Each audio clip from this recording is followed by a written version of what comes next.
So we're back out on the lake. I've reorganized the dashboard, removed the tech, put the Renogy amp hour meter in the front where you can see it, and changed out the trim gauge, removed the stop switch, did a bunch of stuff on the dashboard here. So it's running really well. I'm finally going to be able to give you some performance data, which is pretty decent, but I'm still peaking at 650 amps on acceleration. Changed the prop out from a 19-inch pitch to a 17-inch pitch, and I think we lost some speed on that, but I'm not really looking for speed. Boat plane's fine, but it didn't fix my peak current, so I'm going to have to talk to NetGain about that, see if they have any ideas. So we're going to go for a ride here now. Go ahead.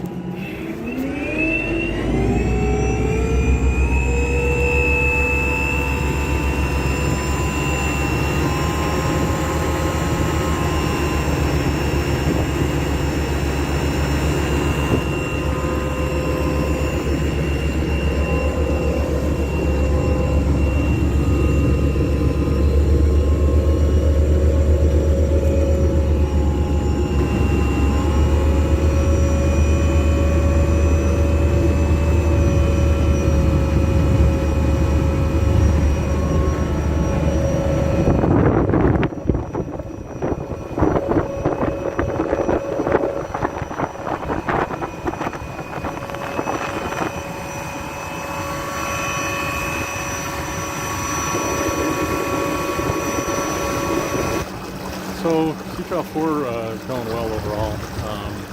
So we did get another alarm on the Hyper 9. The motor went into limiting at 135 degrees centigrade, something like that. But once again, perfectly normal. Did what it was supposed to do when it was supposed to do it. We're still getting that 650 amp peak on acceleration that I don't like. With the 17-inch pitch on the prop. I don't know that 15-inch pitch is going to help any, because that current we had was a 19-inch pitch. So that's something to work on.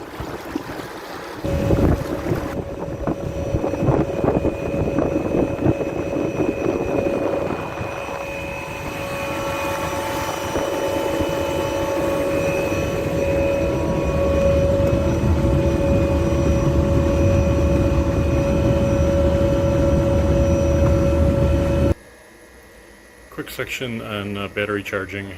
I've mentioned before I'm using the Manzanita Micro PFC30. Big fan of that. I'm currently charging at 19 amps because I'm plugged into a wall outlet. I can charge it up to 40 amps if I'm plugged into a 240 volt outlet. The charger is not mounted yet. I'm trying to figure out how to waterproof it. Probably gonna put it up against that outside wall and cover it somehow. I've also been really happy with the Renogy 500 amp meter. When we're running, you know, it gives you the battery voltage and it tells you how much current you're drawing. That's how I knew that I was peaking at 650 amps on acceleration, and it tells you how many kilowatts you're using. Right now, because we're charging, it acts the opposite. It tells us we're putting 19.5 amps back in. That's 1900 watts. Tells you where you are relative to your total. Our total battery bank is 540 amp hours, so we're 76% of the way there. It's going to take us 6 hours and 41 minutes to get there. When you're out on the lake, that's also really useful because it tells you at your current burn rate how many hours you got left. So really valuable piece of equipment, and make sure you put it right in front of where you can see it. Charging is complete. Took about 12 hours at 18 amps. And one thing I want to mention was the battery management that I'm doing. I didn't actually get a BMS. I talked about this in an earlier episode, but a BMS for 500 amp system with 60 cells is stupid expensive if you can even find it. So I'm basically doing it on my own. When I finished sea trial number 4, I got back here and all of the cells, 60 cells, were within 4 millivolts of each other. So I went ahead and charged the batteries, and I'm using these JK active balancers. So got the batteries charged up. We were like 10 millivolts off after charging. Put the balancers on for an hour, and I'm back within 2 millivolts again. So it takes a little legwork, but I think it really works well for me, and just want to let you know. So this is what I know a lot of you have been waiting for, is to see how this thing performs. When I started this project, I had no idea what the performance might be. So this is a preliminary first go round. Like everything else on this project, it's a work in progress. So this is last week, sea trial number 4. We switched from an 18-inch prop to a 17-inch prop. No dramatic difference. Here you can see some various random points where we made note of the RPM, watts, miles per hour. And then these remaining columns are calculated columns from the first 3.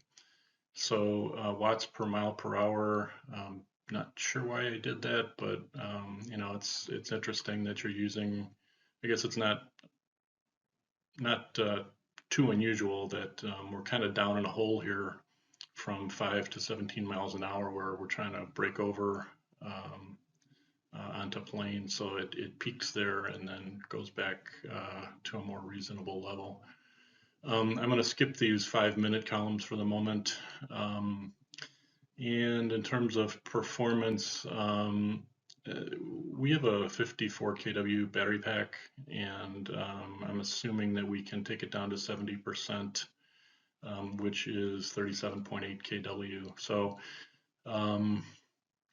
this is the number of hours that you can cruise at a given RPM, a given miles per hour. Obviously, when you're idling at 540 RPM, you're moving, but not real quick. It's probably between 1 and 2 miles an hour. You could go for 45 hours that way, and you know, it drops like a rock, of course. And you're up on plane 22, 24 miles an hour. You know, you've got less than an hour of capacity. However, the distance you travel on that 70% of a battery, you know, that's 45 miles at idle, or 20 miles at 2,900 RPM. Once again, this thing has the drive is rated at 4,400 RPM, and we haven't even gotten up there yet. So I think the boat's going to be plenty fast. In fact, we'll probably prop it such that it doesn't get up that fast. But 20 miles is pretty good, I think. And that's why I did these 3 5-minute categories. You know, Lake Michigan is 50 miles wide and 300 miles long. This boat is more for, you know, your typical local lake, a few miles. So, you know, in 5 minutes, you can go pretty far on a lake. And so in 5 minutes, at let's say 22 miles an hour, you're up on plane, you're water skiing. You know, you've gone 1.8 miles, and you've only used 3,500 watts. That's a little less than 10% of your overall capacity.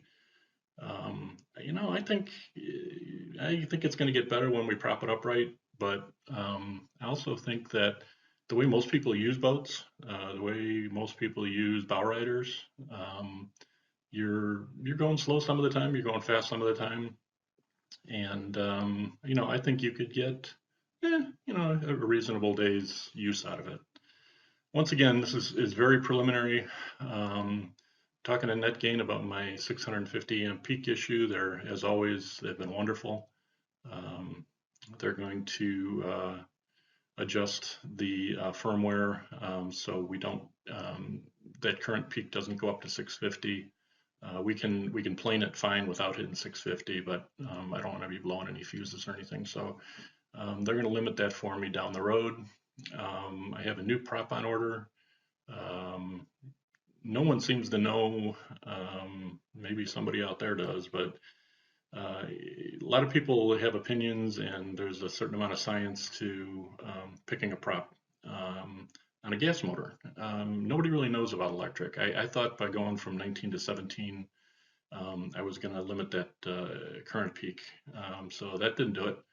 So I went to a four blade, 23-inch pitch. I wanted to go really out there. So I've got that on order, and that's going to be our next sea trial. We'll see what effect it has, and maybe we'll learn something. And that's what this is all about. So thank you all very much for watching, and hope this is helpful to somebody.